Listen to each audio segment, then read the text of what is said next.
Good afternoon, everyone. I'm Ilenia Marcelli from CETA. Thank you very much for joining us today on the day 5 of the 5th CETA Vim Gathering Platinum Sponsors Demo Week. A big thank you to our 11 sponsors. You can see them on the screen. The 5th CETA Vim Gathering is actually taking place on the 21st and 22nd and 23rd of September. If you haven't done so, get your tickets now. We have actually group tickets and student tickets available. You can, if you want to avoid to pay the PayPal fees, the bank fees, you can actually send an email to request an invoice to Samantha, s.will.be@ceta.ie. We have had the whole week with full of events with the platinum sponsors, and today, the last day, we have Isaac Putt and Simon Gilbert from Solibri. And later on, we'll have Luca Stefanovic from Vectorworks. I'll pass you over to our friends from Solibri. I'm going to stop sharing. There you go. Thank you very much. Perfect, thank you. I'm just going to start sharing my screen. If one of you could let me know when you could see that, that'd be perfect. Yeah, we can see that. Nice. Good. Yeah. Thanks very much. Great. Okay, so we're going to kickstart our half-hour slot with a quick presentation, which I'm going to fly through, and then I'm going to pass across to our technical services manager, Simon, to do a bit of a demonstration about all things Solibri. So let's jump into this. So a little bit of background about Solibri. So we're a Finnish company headquartered in Helsinki. We're global. The team that you're speaking with today is the UK team. And yeah, our sort of mentality and everything that Solibri is around is all around quality in the construction industry. And what I showcase today is going to hopefully give you a bit of an insight into exactly what we do within the software and how we do it. So let's just look at the industry at the moment with the likes of BIM. We can see it's maturing. We know that there are benefits being recognized, things like more files naturally as we are working our way into this more digital world. But really where sort of quality lies is this growing demand for high quality information. Quality assurance, quality control is a lot more than just clash detection, design coordination, and some of the simpler things that we had to do in the past. We're becoming more aware of our problems and the challenges and the issues that we're facing within this interoperable environment that we're trying to build. And with that in mind, we're just seeing a greater demand in that workflow. So, and I am going to fly through this presentation, so let's just jump through. I've got quite a few slides to show. Naturally, when we're talking about quality, there are some key factors to come into mind when we're trying to improve our quality and consider it. And we're going to look at time. We can look at the monetary gain and the value across projects of finding issues early on rather than leaving them until they're later. And naturally, the scope of the project. So this is a bit of research from a Nordic construction company, but if you take the cost of fixing an issue at the earlier stages, or let's just say all stages. So when we're at the design phase, it's the cheapest place and the cheapest time to actually fix issues within the models themselves. And as we work our way through the life cycle of a project, the costs actually increase ridiculously amounts as we work our way through. So to prioritize that return on investment or that cost saving exercise from issues and mistakes that do happen, to do them at the design phase is the most cost effective. So there are major challenges still, whilst we're a 10 trillion euro company. There are a construction industry, a lot goes into waste, and you can see the breakdown of actually what that is based on construction rework being 30%. So how do we take that major challenge and try to mitigate that? Solibri is a huge endorser of Open BIM. So you can see a lot of the factors that benefit the likes of the mentality for Open BIM, whether it's interoperability. We know that it enhances collaboration when different stakeholders on all projects can work within different tools, but still have familiar file formats that aren't native to their authoring tools. We know about open and neutral standards, naturally, with the likes of Industry Foundation Class and BIM collaboration format and the likes of COBie, giving us better data, asset management. As we work our way through, reliable data exchange, collaboration, a big part of interoperability, naturally. Just being flexible with the tools that we're using and how they work together. And naturally, where we end up, fundamentally and potentially a huge part of our future is the digital twin world, which we did actually a CETA presentation a few months back, so I can always get the recording of that one to share. So I've mentioned this already: fix early, save later. It's a really easy mentality to have, and with the workflow within Solibri Office, it's just what I'm going to go into a little bit more detail on today, so I'll show you that. Again, just reiterating the point, less time spent reviewing issues that are, early on. It's going to be your major time savings. It's a bit of a summary slide. Cost saving, which I've mentioned, and just being able to calculate materials and resources based on the information being correct at the earliest possible stages. No surprises, really. And we all know about environmental savings when issues don't land on site that can naturally cause waste and challenges there too, and costs. So I'm going to break down in a few slides just the benefits of looking at Solibri for different people in different areas of the industry. So if you're an architect, naturally wanting to make quality designs, wanting to fix the problems in the environment where you're actually innovating and designing, you can make smoother and more, better communications of the issues that you're finding within the Solibri environment, which I'm sure is going to be a part of our demonstration in a short while. Everybody wants a better reputation. Nobody wants customer stories where there've been frustrations or instances, the likes of Grenfell Tower, things like that have occurred from design errors and problems on build. And then to be a pioneer in the industry. And then Solibri really does help that process. So whilst I'm saying these things, I'm sure the software will speak for itself. To BIM consultants, naturally wanting to manage the process, wanting to update actually what is going on in the models in these federated environments, if you will, which is to bring the different disciplines together, the architectural model, the structural model, et cetera, and just coordinate the issues. So there are rules that come out of the box within Solibri that enable you to do things like model revision comparisons, be able to communicate with the different stakeholders using tools like BCFs for communication.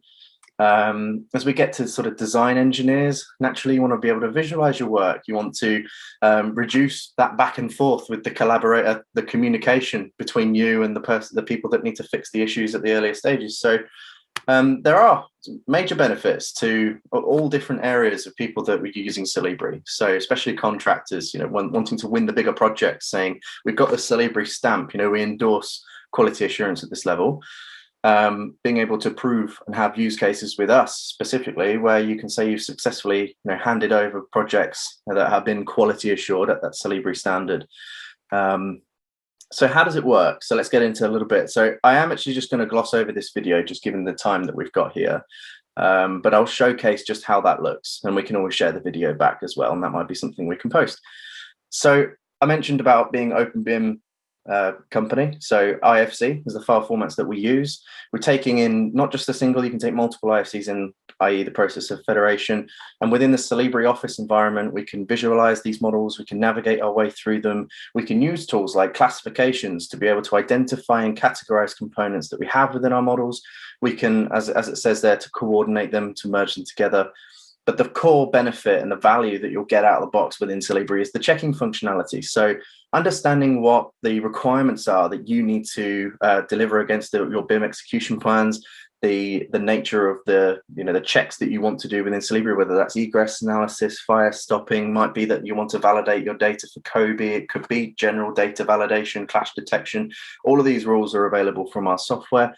And what they do is enable you to identify the problems and make a decision about what is actually a real or a potential issue. And you base those on severity. So within the sort of checking realm, that sort of encapsulates the initial basic value add from the software. But really, when we find the problems, we want to communicate them. We want to use tools like integrations with maybe issue management systems, using things like BCF and our API. It might be that you want to share those reports, have team meetings and communicate the issues that you found and the challenges. But there's no point in getting to this last stage unless you follow some sort of regimented process like the one you see on screen first. Because if we start to do things like information takeoffs or delivering COBie, we're not going to say that the information is reliable because we can't justify that, and we can't actually say that our data is reliable, and we can't then say that we've got quality assured models unless we're following a process like this. So Solibri offers that end-to-end solution from curiosity about what is correct through to real, confidence in what we're actually delivering. And this is a bit of a breakdown of that process from IFC using BCFs through to an issue management system and then back to the authoring tools themselves, which I won't talk too much about because I'm conscious of time. Let me just press these buttons so these arrows go. So as I mentioned, Solibri Office is that tool, the one that I've showed on screen today when it comes to the real validation and checking of our models. We do have Solibri Anywhere, which is our free model viewer, and we do have Site for those that need to extract information out of the models. And then naturally, we've got a lot of customers that are enterprise that are using a vast scale of Solibri Office that want the sort of scalability on all of their projects. From a perspective of support, and we're not a throw software at you and let you run with it sort of company. We appreciate that when you're trying to do a potential cultural change within your company when it comes to quality, or you're really trying to improve your workflows and your standards, then we're there to support you. So please, engage with us, ask us questions. Both Simon and I spend a whole lot of our time helping customers and supporting them on their journeys. So feel free to, and I'll show this at the end of Simon's presentation as well, but feel free to scan these QR codes on your camera if you do want to add me to your contacts or follow us on our social media pages where we're always updating bits and pieces as well. So that's everything from me for now. If I throw you into that, Simon, now. Yep, no problem. What I'll do is, am I presenter? Not yet. Let me share my desktop. So let me know when you can see Solibri. Yes, can do. You're good. Okay, brilliant. Okay, so we'll concentrate on the sort of the checking and the finding of issues within Solibri, not the sort of reporting, generally the reporting and the issue management, really.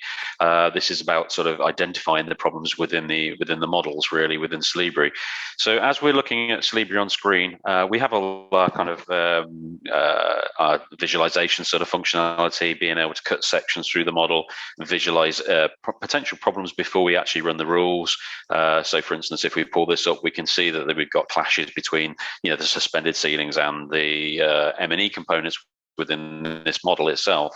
But the real sort of benefits is really not to actually manually find these, but use the tool to actually do that for you. So I'll just put it back to info there. And when I click on an object, any object I select, it changes the information down the bottom here, and this is the data related to that set of elements, so or that component that we're actually looking at. And you can see the different sort of tabs of information that we've got here: quantitative information, property sets, identification information. So the idea is that we can use any of this information within the rules to actually drive the functionality, including relationships, so related set of elements, which you'll see within the rule sets. When we go for the checking here, obviously we've created a list of rules that we might want to carry out. I can run the check on the model. It runs through the requirements that we are actually checking against the model. And then what we can do is then start looking at and analyzing the results. Now you'll see in the list here, we've got these triangles. The triangles display the severity of the types of issues that we've got within these areas. So first of all, that everybody's aware of clash detection. Clash detection gives us the ability to do things like duplicate checks, and where we've got no duplicates in the model or the rule has actually passed, it will say okay here. Where we end up with problems, when we click on it here, we get the results in the bottom here. It tells us how many in the issue count area, and it gives us the triangle color will relate to the level of severity based upon those issues. So we've got the issue that you saw first of all, the clash between those M&E and the ceiling components, and we've also got intersections between M&E components and the architectural walls that we see in this model itself. Now, obviously, we can right-click on this rule and actually have a look at how it's defined. And in here, we got a set of components being clashed against another set of components. We can check whether it's duplicates, inside elements, or overlapping, and we can set those tolerances up for that. But also, we can also do things like set up a volume tolerance, and the volume tolerance will mean that, okay, it can actually exist within this 10 mil tolerance or 5 mil tolerance, whatever kind of tolerance we want to use. But when it gets beyond this volume, then obviously it will report it as an issue. So if I then recheck the model here, now what we're now seeing is only the higher volume sort of type of objects that are actually there causing the problems. So lots of data in here as far as being able to set exceptions. So where we end up with things like I don't know, ceilings, where we might have a suspended ceiling and we might not have cut holes in it for the fixtures in the ceilings. We don't have to actually have those as clashes kind of thing. So and again, things like pattress boxes, sockets, things that sort of matches walls, and also items that we want to actually discount as far as going through walls or through slabs. So it's kind of you can set those as exceptions or remove them from the way that the rule works in that case. On top of that, then, so everybody's sort of aware of the sort of doing clash detection, but we also then sort of move on to data, and data is obviously really important with LOI kind of checks, COBE, that type of information. So one of the first rules we've got in here is basically checking the naming convention, so to ISO 19650. First of all, we're checking a masking value. This rule goes away and checks whether or not we've got this masking value that conforms to that the containers within the ISO 19650 naming convention. And what we can see here is one of these models that doesn't match. It doesn't have that exact sort of requirement. For the ones that do match, so which is the architectural model in this case, we can then pass that model into a number of other sets of rules, which is then checking the physical data within those different containers. So if we looked at the roles, for instance, we're saying it must be one of these roles here, and we can import this from an Excel spreadsheet and extend it, obviously, between the two characters and everything else. So it gives us the ability to manipulate that to what's required for the project itself. Again, moving on to sort of data checks within things like COBE, we have here the ability to check, and I've just got a couple of the fields in COBE, not all of them. I've got one that's uniclass and one that's asset type. This is driven basically by classifications.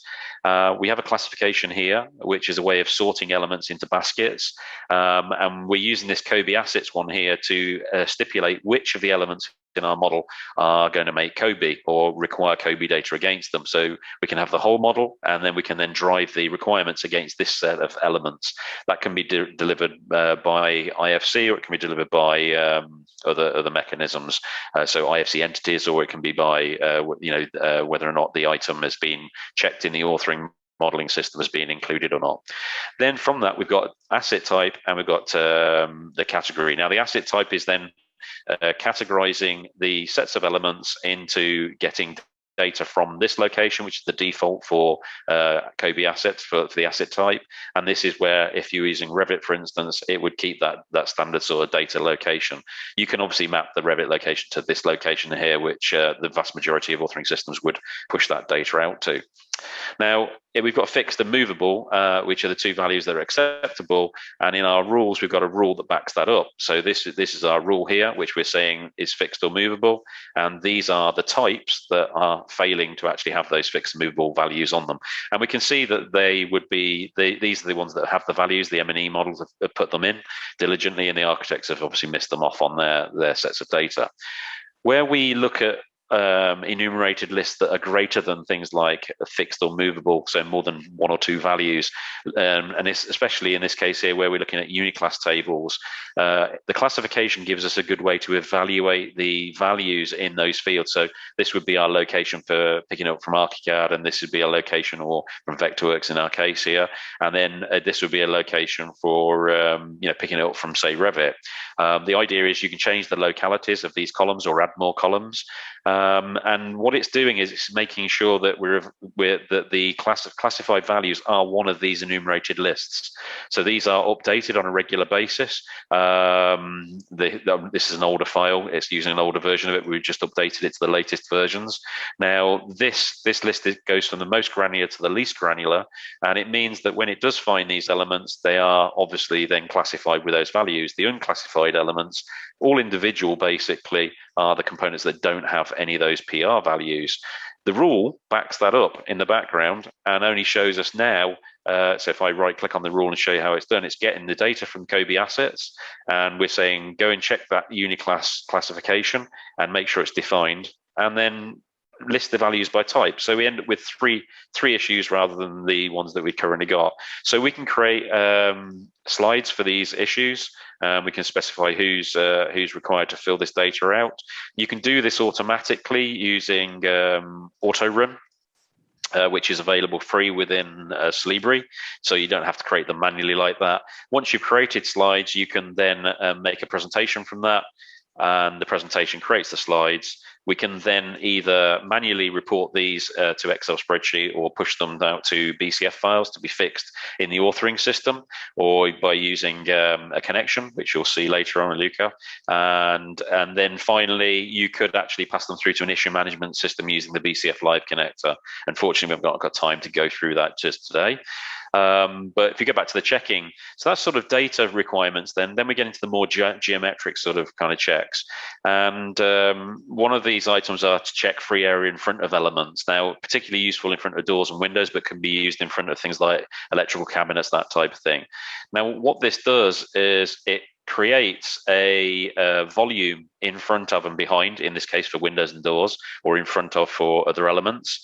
What it does then is it will check that volume, and if any item basically is within that area, then obviously it will then give you an error. So this case here is the ceiling basically isn't a clash, but basically it interrupts that volume that you see. And projected on the floor is how much of that area is taken up by those components. So if there was M&E elements here, you'd see the projected views of those M&E components, which so this is really useful because we find things like bracings behind doors and beams that would actually, so that it's not a physical clash because it wouldn't clash with the door itself, but will cause problems. And again, just an example of using that with any kind of element, sanitary elements here, I've put a longer value in, and it's just taking it from the front of these wash hand basins, basically, relatively simple. So we move into things like checking spaces, and spaces are really important inside models. If we were doing things like tenancy, based on schedule of accommodation and costing for the spatial values in the building for rental amounts, we can see here that we need to make sure the spaces are correct and what we're reporting on is correct. So first of all, before we do any kind of schedule of accommodation check, what we need to do is check the actual spaces. So here we can check the spaces, make sure they're enveloped correctly. So in this case here, we're checking the bottom conditions. So if we take this staircase here, it's telling us only 76% is covered at the bottom of it. And if we look at the related components, we can actually then see the exact reason why, because we've got a vertical circulation sort of void here for the staircase, which is quite acceptable in this case. But obviously, we need to make sure that that's not the case across the board. We can check boundaries to make sure they actually fit the outside sides of the spaces, and obviously require the same with the bottom. We'd also have the top condition. We can also check for different types of elements that we're not expecting to be within the actual spaces. So we can specify which elements we don't want to be interrupting those spaces and then report on them. And obviously then the intersections between those spaces. So we're making sure we don't have any intersections. And again, the software highlights to us very clearly the area that is actually intersecting on the floor plan. Now, once we've done that and we're happy with those spaces and they are actually true, then we can do a schedule of accommodation check. The rule gives us the ability to put in the requirements of the project, the space names that as they're meant to be in the project, their target areas and a tolerance or a minimum maximum size for those, and it'll go away and report basically what's deficient in that model. So these are the ones that are not conforming. Interestingly, if you go to the restroom here, it says there's no spaces that are in the model called restroom of the size that's required. If we go down to the extra spaces, you can see that we have extra spaces here in the model, and we've got men and women. So there's like a toilets here, which probably should have been called restrooms in the project that it's picking up on, which is really quite functional. Again, checking sort of dimensions for rooms, so we can check that they do have at least 8 meters squared for certain types of spaces. It then tells you the exact spatial sort of values where it's failing. Or if we've got physical dimensions for those rooms, so in this case here, we're making sure they conform to 3550 by 2350. In this case here, it gives us two sets of breakdown of those rules. The first one is too small an area. So what that actually means is that this value here gives us an area of 7.989. Actually, so the requirement is 8.342, but this office here is only 7.989. So it's not conforming at least to even the area dimension. So these ones don't conform to the area dimensions. And then when they do, we also then have a check, which will then check the actual physical dimensions to make sure it can fit a box of that physical size inside the room, to make sure that the length and the widths are actually correct. So again, we can go through and check that type of data. If we look at, for architects particularly, if we want to do things like door leading edge checks, again, we can do those kind of checks within Solibri. Here you can see a situation where it's found a wall that is too close to the 300 mil check that we're interested in, basically. But we've extended the area by the length of the door swing as well, because obviously that's if you need that for the wheelchair space to be able to access it to get in. So it's not a physical requirement, because normally that would only be checking along the wall line, but you do need to actually have that area on the floor plan. Then we got things like distances between components, and I'm aware that we're running into time here, so let's have a look at this couple here. So this is making sure that a component exists within a distance of another component. So we're saying all WCs must have a wash hand basin within 750 mil. We've got 936 here, but it's checking just around this area here. What I can do is, with this rule, I can change this to say only check its own space. So when I run this now, what you can see is it's showing the space of the element in the actual model. Okay, and with that, then you also have the ability to check space groups. Space groups means that you can have predefined groups of areas that you actually want to check that. So it might be tenancy areas, that type of thing. And you can see now it's taken a bigger group. It's found 2 wash hand basins. Neither of them are within the space that you can see here, which is outlined. If we look at just a couple more items just before we finish, relationships. So we can actually create a relationship between elements. And for this one, what I've got is a classification here called fire ratings. So I've now broken the model down into different fire ratings. It means that when I run the check here, and I can ensure that the fire rating of the door, so I can actually say, go and grab all the doors fire rating and compare them with the ones from the walls and make sure they're at least that value. So straight away now, from a visual point of view, I can see that we have a 0-minute door in a 30-minute wall. Same exact wall here. We have a 30-minute door in a 60-minute wall, and again a 0-1 in a 30-minute wall here. Also, from this, it's also telling me that these required sets of elements don't have a fire rating assigned to them. So these are kind of rules that you work with in the system, and you can then drive those using what are called gatekeepers. So I'll show you one example here before I finish off. We have like an ability to identify certain elements and use different rules. So the first rule here is I'm using the same one as previously, but I'm saying go and find all ducts that are horizontal. So I'm using the start and end offset values. And if I look at the data for this rule, I can see that I've checked 150 ducts. So they're the items I've checked. 92 have passed, which are those items that are passed, which are the horizontal ones. And these ones here are the vertical ones. So I can take the passed ones, which are the horizontal ones, push them into another rule which says go and check that they're at least 1 meter long, because I'm not interested in the smaller ducts. So of those 92 now that have passed through into this rule, because that was the ones that come from the previous rule, only 19 of them passed. So these are our longer ducts now. And then finally, if I want to, I can then go through and check the rule parameters to make sure there's not another element alongside that component, which is within a certain distance, and I'm checking 19 and 2 have failed. So you can see that we can drive the results through different types of rules into the rule and finally get a condition that we may need. And another very quick example of that would be if we were doing corridor checks like building regulations. We can check first of all that the corridor is 1800 millimeters wide. From that, we can then check that when it doesn't conform to 800 wide, that we have a passing space of 800 by 800. And then if we do have the passing space of 800 by 1800, then we can then check the remaining corridor widths have an unobstructed width of 1200 wide here. And just to show you what that looks like, if I go back to this one here, my corridor width, When it fails, it again shows you, so I've just put a value in here, so it would fail in our model. So you can see clearly here that this area here is accessible, but it's got a red line around it. This means because the corridor isn't wide enough to access this area here, or the doors are not accessible in here. So it takes the value that you put down, halves it, and then pastes it around the walls. Where it meets together and touches together, that's fine, but where they overlap, it then obviously gives you an indication of where it would fail in the building. So this is about identification of issues, reporting them, and being able to then fix those issues on subsequent updates of the model. Okay, I'll leave that there, and I'll pass back to Isaac just to finish off. Thank you, Simon. That was a very whistle-stop tour, which we try and get done in half an hour. But just to add to that, if anybody wants to have this conversation with us offline and get into the details of this in more detail, then our door is always open to have those conversations. So we're more than happy to talk about how the rules work.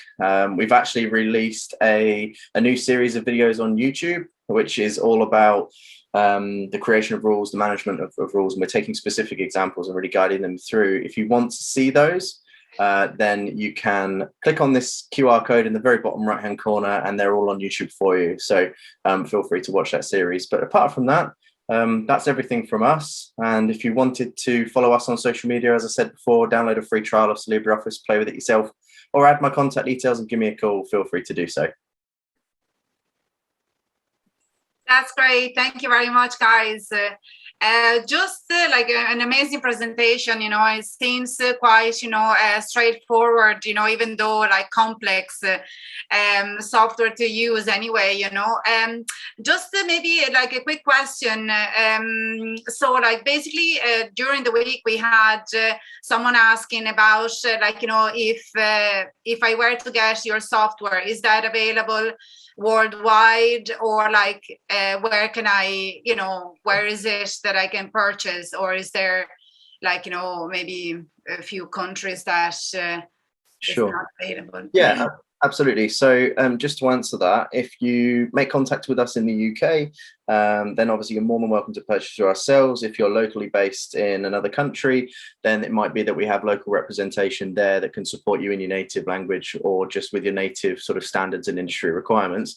That being said, if you do end up purchasing the software in the UK and need to use it in both UK and another country, we have no region-based limitations. So you can use our software anywhere that you are or want to be, and we'll fully support that as well with no additional charge. Yeah. Just to say they're UK and Ireland, obviously.